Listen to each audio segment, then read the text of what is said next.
Wuthering Heights by Emily Brontë. Chapter 9.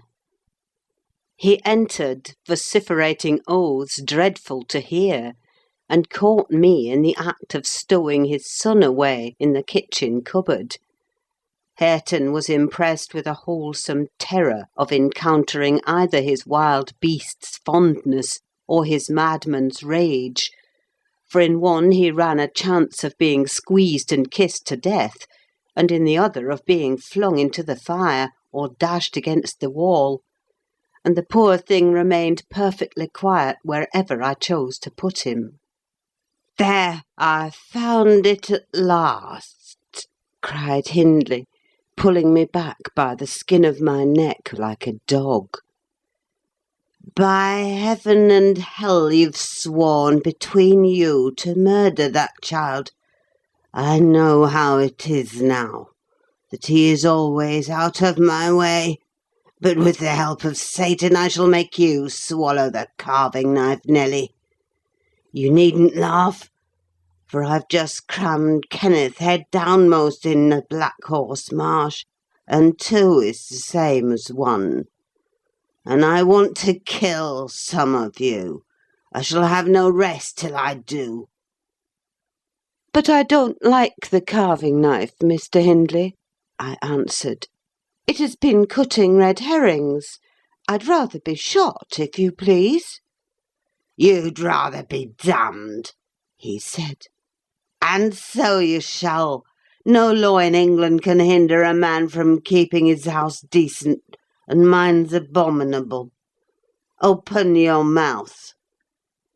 He held the knife in his hand, and pushed its point between my teeth; but for my part I was never much afraid of his vagaries. I spat out, and affirmed it tasted detestably. I would not take it on any account. "Oh," said he, releasing me, "I see that hideous little villain is not Hareton. I beg your pardon, Nell. If it be, he deserves flaying alive for not running to welcome me, and for screaming as if I were a goblin. Unnatural cub, come hither. I'll teach thee to impose on a good-hearted, deluded father. Now, don't you think the lad would be handsomer cropped? It makes a dog fiercer, and I love something fierce. Get me a scissors. Something fierce and trim. Besides, it's infernal affectation. Devilish conceit it is to cherish our ears. We're asses enough without them. Hush, child, hush. Well, then, it is, my darling. Wish, dry thy eyes. There's a joy. Kiss me. What? It won't? Kiss me, Hareton. Damn thee, kiss me! By God, as if I would rear such a monster! As sure as I'm living, I'll break the brat's neck." Poor Hareton was squalling and kicking in his father's arms with all his might, and redoubled his yells when he carried him upstairs and lifted him over the banister. I cried out that he would frighten the child into fits, and ran to rescue him. As I reached them, Hindley leant forward on the rails to listen to a noise below, almost forgetting what he had in his hands. "Who is that?" he asked, hearing someone approaching the stairs foot.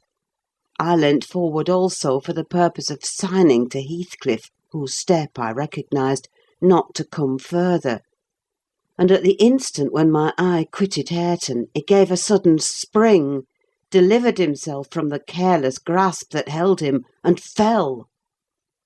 There was scarcely time to experience a thrill of horror before we saw that the little wretch was safe.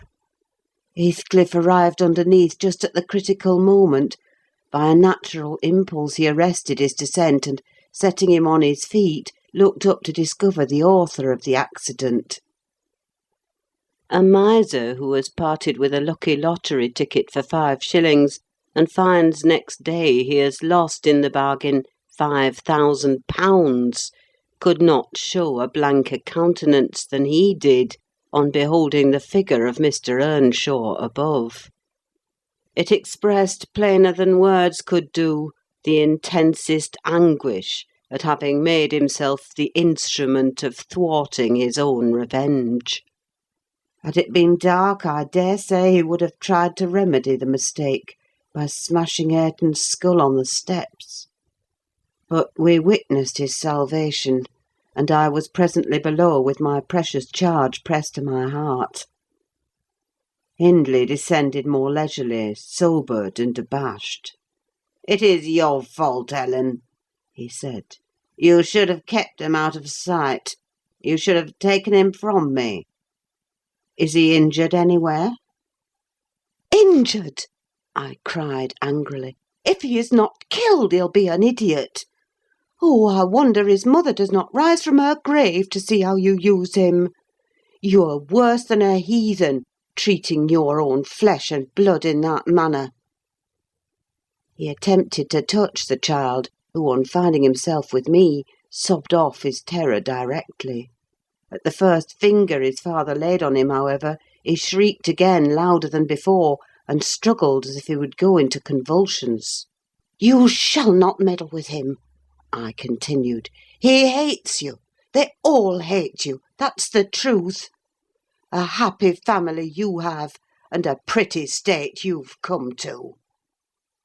"I shall come to a prettier yet, Nelly," laughed the misguided man, recovering his hardness. "At present, convey yourself and him away.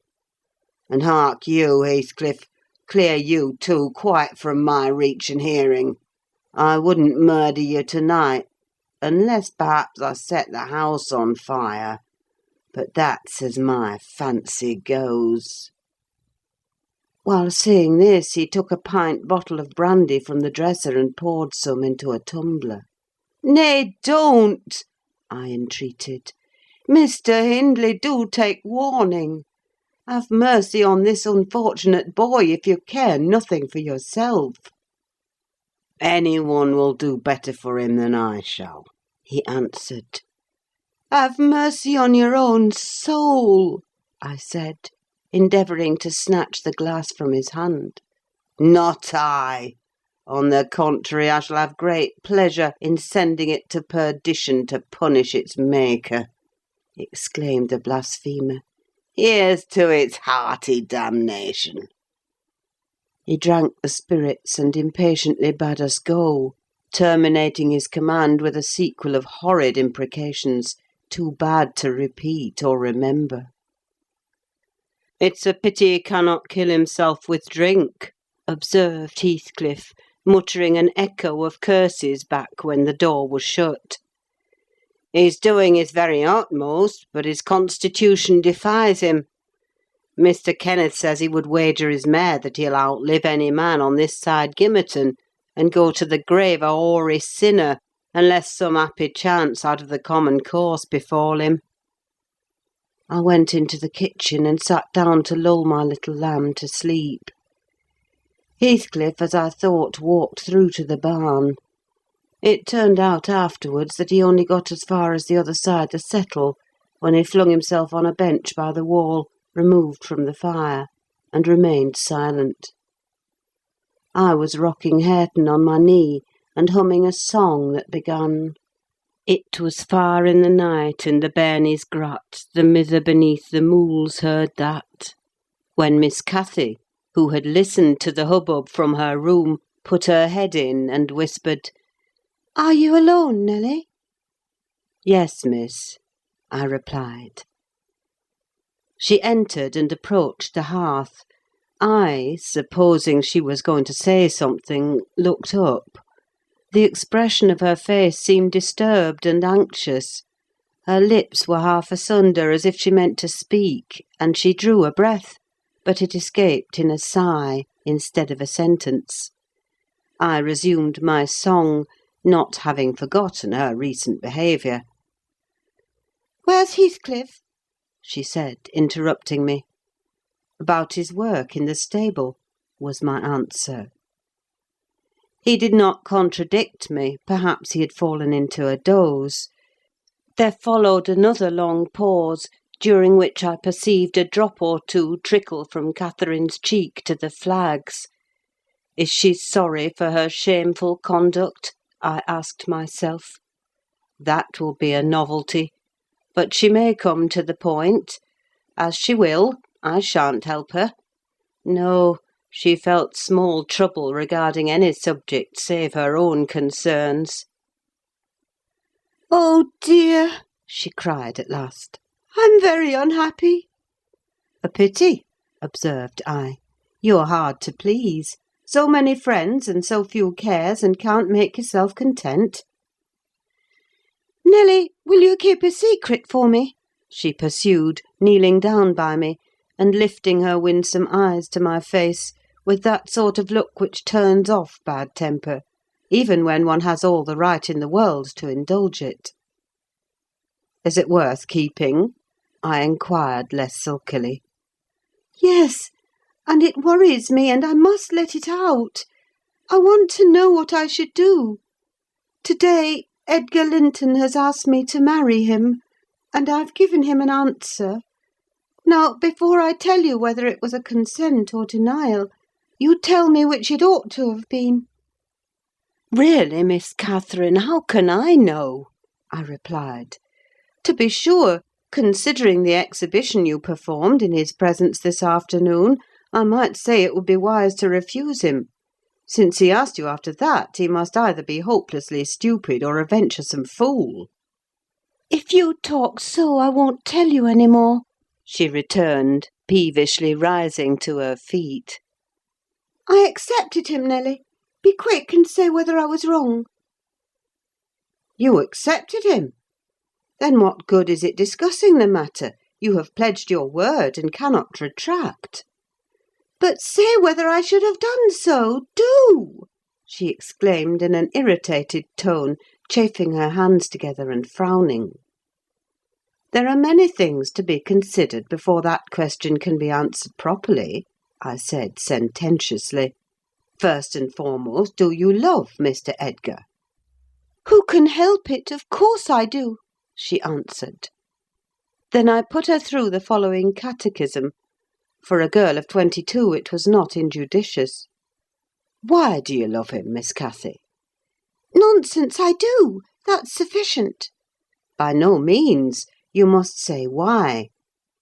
"Well, because he is handsome and pleasant to be with." "Bad," was my commentary. "And because he is young and cheerful." "Bad still." "And because he loves me." "Indifferent, coming there." "And he will be rich, and I shall like to be the greatest woman of the neighbourhood, and I shall be proud of having such a husband." "Worst of all. And now say how you love him." "As everybody loves. You're silly, Nelly." "Not at all. Answer." "I love the ground under his feet, and the air over his head, and everything he touches, and every word he says. I love all his looks, and all his actions, and him entirely and altogether. There now." "And why?" "Nay, you're making a jest of it. It is exceedingly ill-natured. It's no jest to me," said the young lady, scowling and turning her face to the fire. "I'm very far from jesting, Miss Catherine," I replied. "You love Mr. Edgar because he is handsome, and young, and cheerful, and rich, and loves you. The last, however, goes for nothing.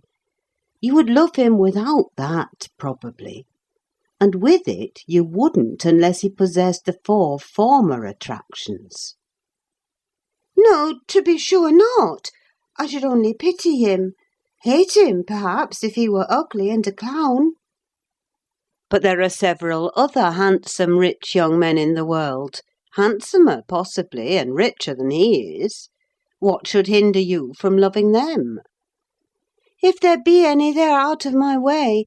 I've seen none like Edgar." "You may see some, and he won't always be handsome and young, and may not always be rich." "He is now, and I have only to do with the present. I wish you would speak rationally." Well, that settles it. If you have only to do with the present, marry Mr. Linton." "I don't want your permission for that. I shall marry him, and yet you have not told me whether I'm right." "Perfectly right, if people be right to marry only for the present. And now let us hear what you are unhappy about. Your brother will be pleased. The old lady and gentleman will not object, I think.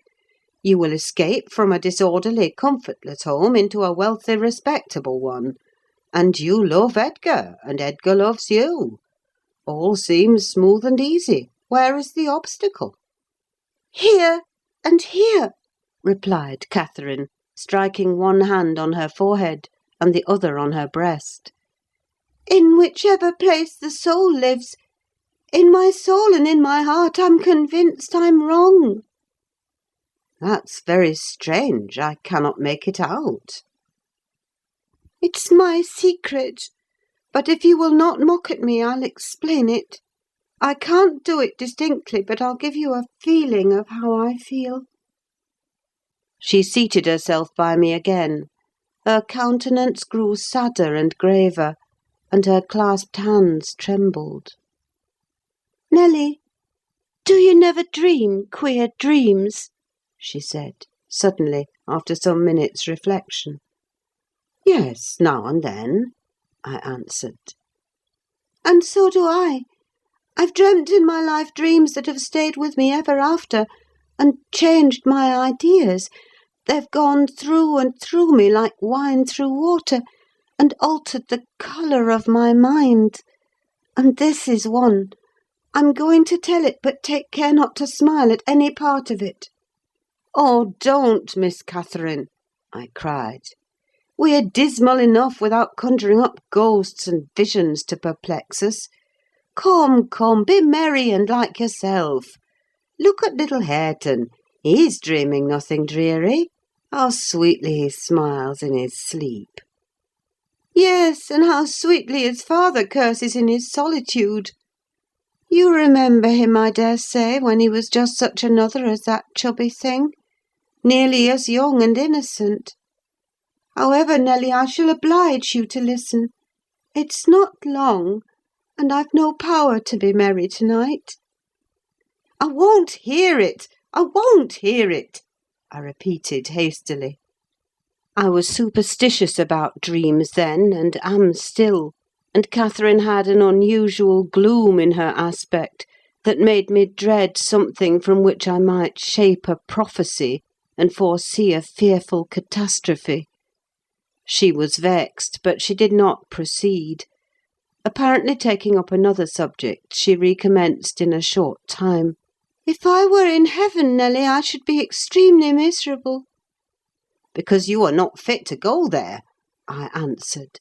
"All sinners would be miserable in heaven." "But it is not for that. I dreamt once that I was there." "I tell you I won't hearken to your dreams, Miss Catherine. I'll go to bed," I interrupted again. She laughed and held me down, for I made a motion to leave my chair. "This is nothing," cried she.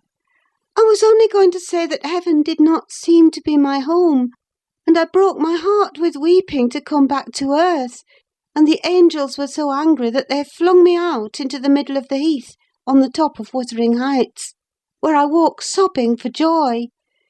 That will do to explain my secret as well as the other. I've no more business to marry Edgar Linton than I have to be in heaven, and if the wicked man in there had not brought Heathcliff so low, I shouldn't have thought of it. It would degrade me to marry Heathcliff now. So he shall never know how I love him, and that not because he's handsome, Nelly, but because he's more myself than I am. Whatever our souls are made of, his and mine are the same, and Linton's is as different as a moonbeam from lightning, or frost from fire."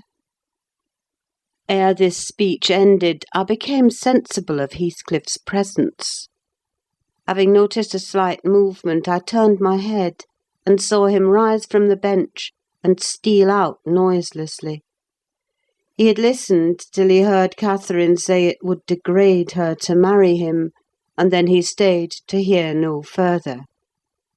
My companion, sitting on the ground, was prevented by the back of the settle from remarking his presence or departure, but I started and bade her hush. Why? She asked, gazing nervously round. Joseph is here, I answered, catching opportunely the roll of his cartwheels up the road. And Heathcliff will come in with him. I'm not sure whether he were not at the door this moment. Oh, he couldn't overhear me at the door, said she.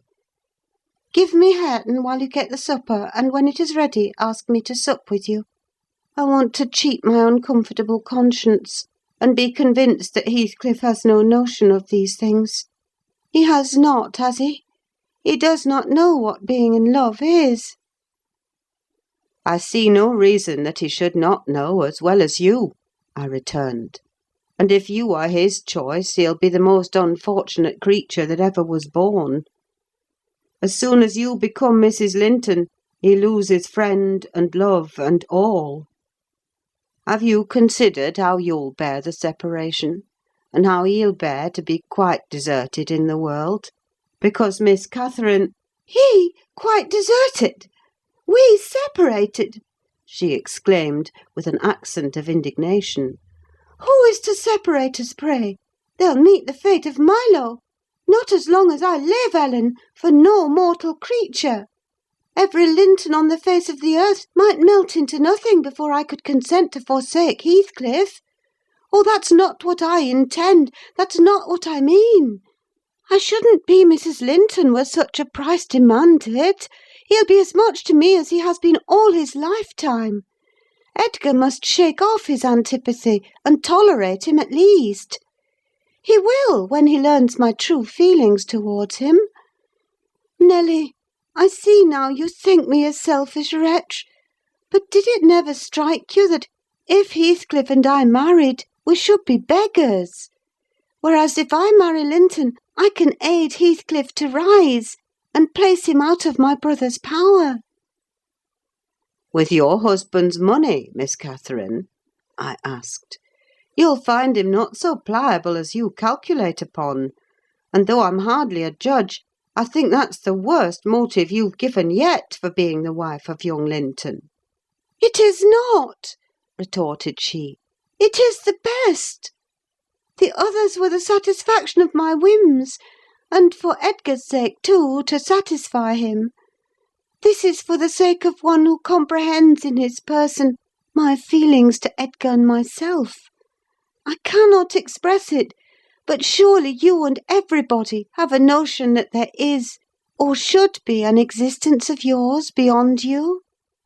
What were the use of my creation if I were entirely contained here?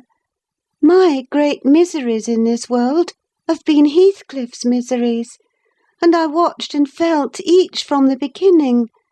My great thought in living is himself. If all else perished and he remained, I should still continue to be. And if all else remained, and he were annihilated, the universe would turn to a mighty stranger. I should not seem a part of it.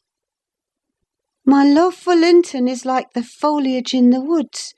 Time will change it, I'm well aware, as winter changes the trees. My love for Heathcliff resembles the eternal rocks beneath, a source of little visible delight, but necessary.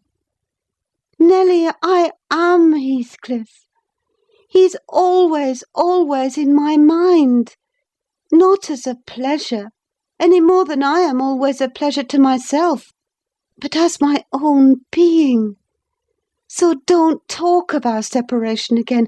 It is impracticable, and—" She paused, and hid her face in the folds of my gown, but I jerked it forcibly away. I was out of patience with her folly. "If I can make any sense of your nonsense, miss," I said, "it only goes to convince me that you are ignorant of the duties you undertake in marrying, or else that you are a wicked, unprincipled girl, But trouble me with no more secrets. I'll not promise to keep them." "You'll keep that?" she asked eagerly. "No, I'll not promise," I repeated. She was about to insist, when the entrance of Joseph finished our conversation, and Catherine removed her seat to a corner and nursed Hareton while I made the supper. After it was cooked, my fellow servant and I began to quarrel who should carry some to Mr. Hindley, and we didn't settle it till all was nearly cold. Then we came to the agreement that we would let him ask if he wanted any, for we feared particularly to go into his presence when he had been some time alone. "And how is it that nowt comed in from the field by this time? What's he about? Git idle seat," demanded the old man, looking round for Heathcliff. "I'll call him," I replied. "He's in the barn, I've no doubt." I went and called, but got no answer. On returning, I whispered to Catherine that he had heard a good part of what she said, I was sure, and told how I saw him quit the kitchen, just as she complained of her brother's conduct regarding him. She jumped up in a fine fright, flung Hareton onto the settle, and ran to seek for her friend herself, not taking leisure to consider why she was so flurried, or how her talk would have affected him. She was absent such a while that Joseph proposed we should wait no longer. He cunningly conjectured they were staying away in order to avoid hearing his protracted blessing. They were ill enough for any foul manners, he affirmed, and on their behalf he added that night a special prayer to the usual quarter of an hour's supplication before meat, and would have tacked another to the end of the grace, had not his young mistress broken in upon him with a hurried command that he must run down the road, and, wherever Heathcliff had rambled, find and make him re-enter directly. "I want to speak to him, and I must before I go upstairs," she said. "And the gate is open. He is somewhere out of hearing, for he would not reply, though I shouted at the top of the fold as loud as I could." Joseph objected at first. She was too much in earnest, however, to suffer contradiction, and at last he placed his hat on his head and walked grumbling forth. Meantime Catherine paced up and down the floor, exclaiming, "I wonder where he is! I wonder where he can be! What did I say, Nelly? I've forgotten. Was he vexed at my bad humour this afternoon? Dear, tell me what I've said to grieve him. I do wish he'd come. I do wish he would." "What a noise for nothing!" I cried, though rather uneasy myself. "What a trifle scares you? It's surely no great cause of alarm that Heathcliff should take a moonlight saunter on the moors, or even lie too sulky to speak to us in the hay-loft. I'll engage he's lurking there. See if I don't ferret him out." I departed to renew my search. Its result was disappointment, and Joseph's quest ended in the same. "Yon lad gets war and war," observed he on re-entering. "He's left the gate at full swing, and Mrs. Pony has trodden down 2 rigs of corn and plotted through, right o'er into meadow. Some diver to maister'll play to devil to morn, and he'll do weel. His patience itself not with such careless off-out craters. Patience itself nay he is. But he'll not be so allus. Ya see all on ye. Ya mun't drive him out of his head for nowt." "Have you found Heathcliff, you ass?" interrupted Catherine. "Have you been looking for him, as I ordered?" "I should more liker look for t' horse," he replied. "It'd be to more sense. But I can look for neither horse nor man over a neat like this, as black as chimbley. And Heathcliff's noan chap to come at my whistle. Happen he'll be less hard hearing with ye." It was a very dark evening for summer. The clouds appeared inclined to thunder, and I said we'd better all sit down. The approaching rain would be certain to bring him home without further trouble. However, Catherine would not be persuaded into tranquillity.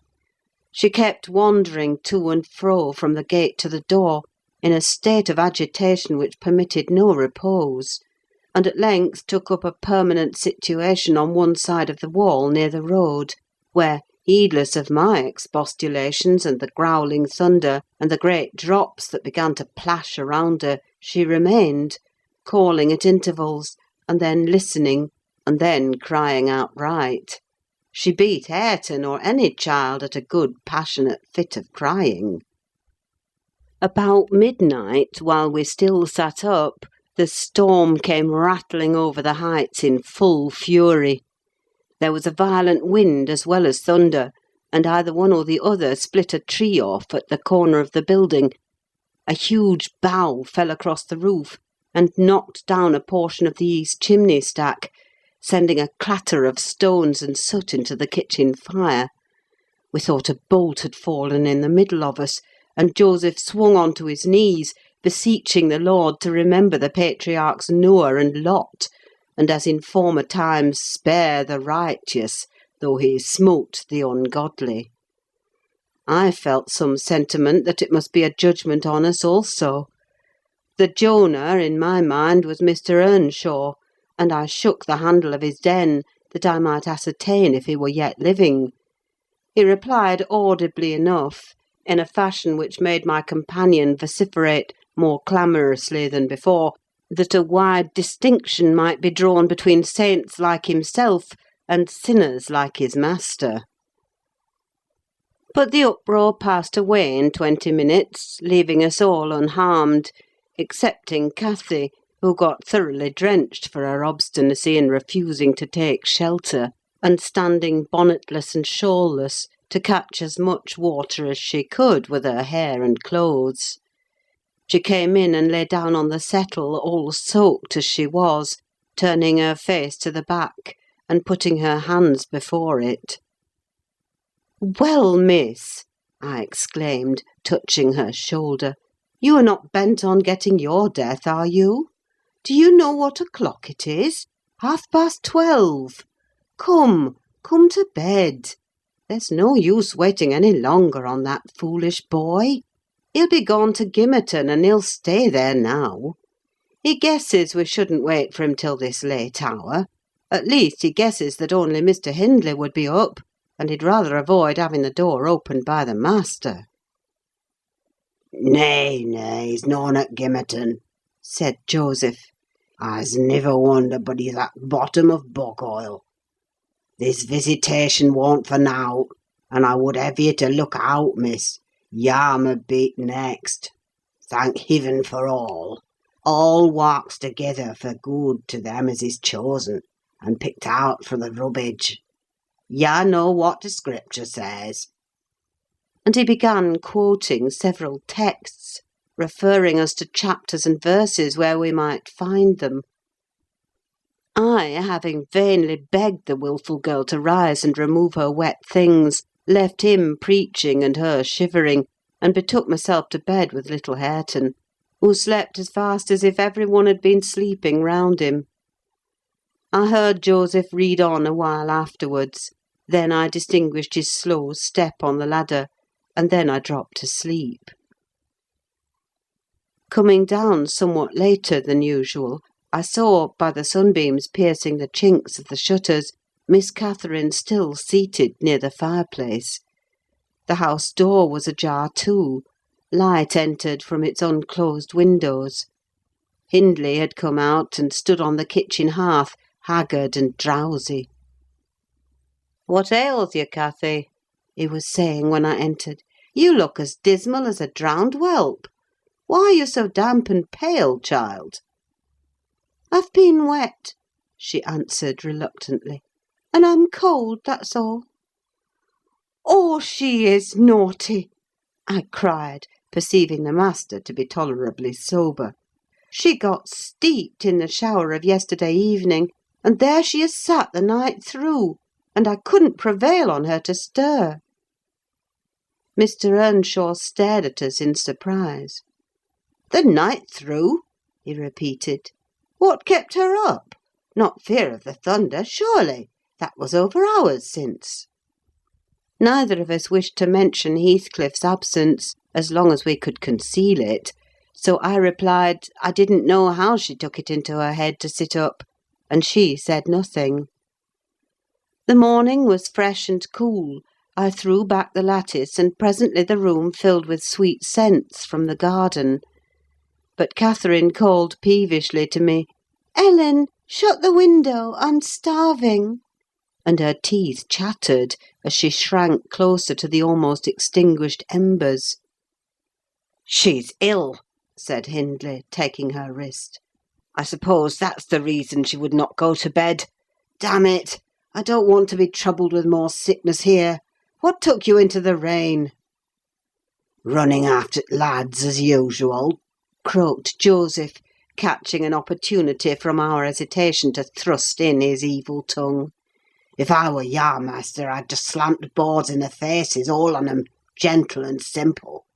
Never a day ut you're off, but yon Cat o' Linton comes sneaking hither, and Miss Nelly, she's a fine lass, she sits watching for you in t' kitchen, and as you're in at one door, he's out at t'other, and then where grand lady goes a-courting of her side. It's bonny behaviour, lurking among t' fields after 12 at night, with that foul, fleesome divil of a gipsy Heathcliff. They think I'm blind, but I'm noan. Not o' t' sort. I seed young Linton both coming and going, and I seed yah," directing his discourse to me, "yah good for nowt, slattern o' witch, nip up and bolt into t' house, at t' minute you had t' master's horse fit clatter up t' road." "Silence, eavesdropper!" cried Catherine. "None of your insolence before me. Edgar Linton came yesterday by chance, Hindley, and it was I who told him to be off, because I knew you would not like to have met him as you were." "You lie, Cathy, no doubt," answered her brother, "and you are a confounded simpleton. But never mind Linton at present. Tell me, were you not with Heathcliff last night? Speak the truth now. You need not be afraid of harming him. Though I hate him as much as ever, he did me a good turn, a short time since, that'll make my conscience tender of breaking his neck. To prevent it, I shall send him about his business this very morning, and after he's gone, I'd advise you all to look sharp. I shall only have the more humour for you." "I never saw Heathcliff last night," answered Catherine, beginning to sob bitterly. "And if you do turn him out of doors, I'll go with him. But perhaps you'll never have an opportunity. Perhaps he's gone." Here she burst into uncontrollable grief, and the remainder of her words were inarticulate. Hindley lavished on her a torrent of scornful abuse, and bade her to get to her room immediately, or she shouldn't cry for nothing. I obliged her to obey, and I shall never forget what a scene she acted when we reached her chamber. It terrified me. I thought she was going mad, and I begged Joseph to run for the doctor. It proved the commencement of delirium. Mr. Kenneth, as soon as he saw her, pronounced her dangerously ill. She had a fever. He bled her, and he told me to let her live on whey and water gruel, and take care she did not throw herself downstairs or out of the window. And then he left, for he had enough to do in the parish, where 2 or 3 miles was the ordinary distance between cottage and cottage. Though I cannot say I made a gentle nurse, and Joseph and the master were no better, and though our patient was as wearisome and headstrong as a patient could be, she weathered it through. Old Mrs. Linton paid us several visits, to be sure, and set things to rights, and scolded and ordered us all; and when Catherine was convalescent, she insisted on conveying her to Thrushcross Grange, for which deliverance we were very grateful. But the poor dame had reason to repent of her kindness. She and her husband both took the fever, and died within a few days of each other. Our young lady returned to us saucier and more passionate, and haughtier than ever. Heathcliff had never been heard of since the evening of the thunderstorm, and one day I had the misfortune, when she had provoked me exceedingly, to lay the blame of his disappearance on her, where indeed it belonged, as she well knew. From that period, for several months, she ceased to hold any communication with me, save in the relation of a mere servant. Joseph fell under a ban also. He would speak his mind, and lecture her all the same as if she were a little girl; and she esteemed herself a woman, and our mistress, and thought that her recent illness gave her a claim to be treated with consideration. Then the doctor had said that she would not bear crossing much; she ought to have her own way; and it was nothing less than murder in her eyes for any one to presume to stand up and contradict her. From Mr. Earnshaw and his companions she kept aloof, and, tutored by Kenneth, and serious threats of a fit that often attended her rages, her brother allowed her whatever she pleased to demand, and generally avoided aggravating her fiery temper. He was rather too indulgent in humouring her caprices, not from affection, but from pride. He wished earnestly to see her bring honour to the family by an alliance with the Lintons, and as long as she let him alone, she might trample on us like slaves, for aught he cared. Edgar Linton, as multitudes have been before and will be after him, was infatuated, and believed himself the happiest man alive on the day he led her to Gimmerton Chapel, 3 years subsequent to his father's death. Much against my inclination, I was persuaded to leave Wuthering Heights and accompany her here. Little Hareton was nearly 5 years old, and I had just begun to teach him his letters. We made a sad parting, but Catherine's tears were more powerful than ours. When I refused to go, and when she found her entreaties did not move me, she went lamenting to her husband and brother. The former offered me munificent wages; the latter ordered me to pack up. He wanted no women in the house, he said, now that there was no mistress.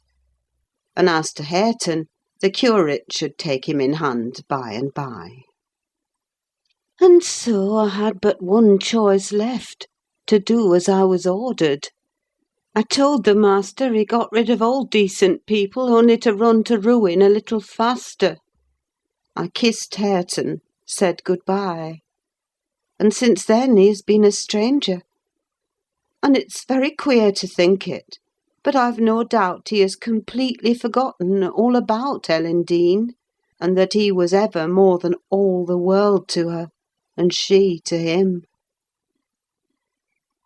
At this point of the housekeeper's story, she chanced to glance towards the timepiece over the chimney, and was in amazement on seeing the minute hand measure 1:30.